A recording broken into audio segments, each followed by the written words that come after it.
And then this is also one of the theories that I really like. This is called the theory of support and challenge.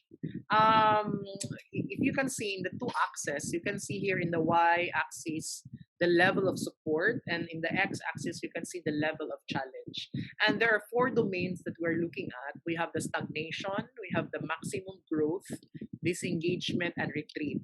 And in this framework, we can also appreciate the beauty, no, of having challenges, because there's also a repercussion. There's also a disadvantage if our schools are not, or any organization at that, are not, or is not experiencing some sort of challenge, because challenge is very important, no, it actually improves our practices. So our perspective and mindset towards challenge shouldn't be something as a negative, really, but it must be, we should see it in as an opportunity, no.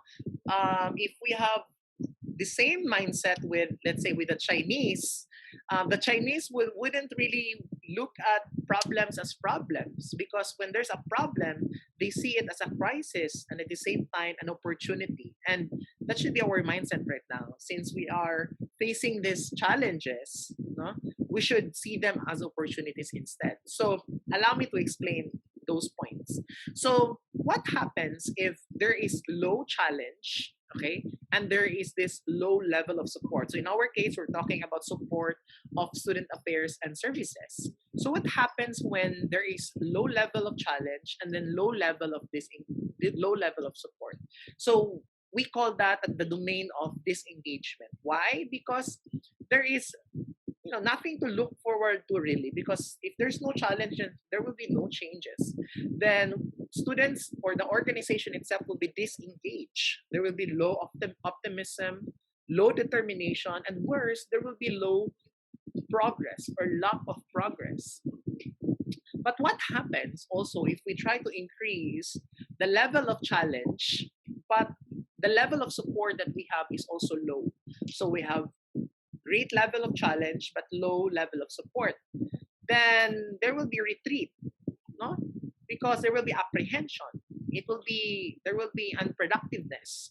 There will be stress, no? So there is lack of support, and then I am extremely challenged, so I will retreat. Now, what happens as well if there is low level of challenge yet there's high level of support, no? So this is like a spoiled child, no? Or a spoiled kid, no? So low level, no challenge, but very high level of support. This will actually lead to stagnation, meaning to say, it will be tedious, unproductive. It will be stress-free, yes, but you will be unproductive, and you will just take things easily. So just have to take it easy.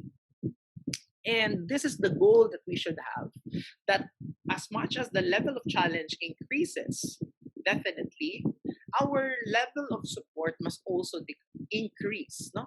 So there's an increase of level of challenge. We also have to increase our level of support. And we will attain what we call maximum growth.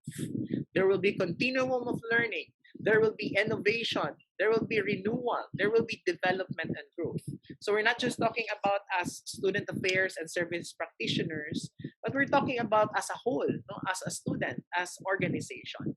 So in the theory of support and challenge, it's very important that we accept the challenge, and as student affairs and services practitioners, we have to do our best to increase the level of support that we give to our students to attain maximum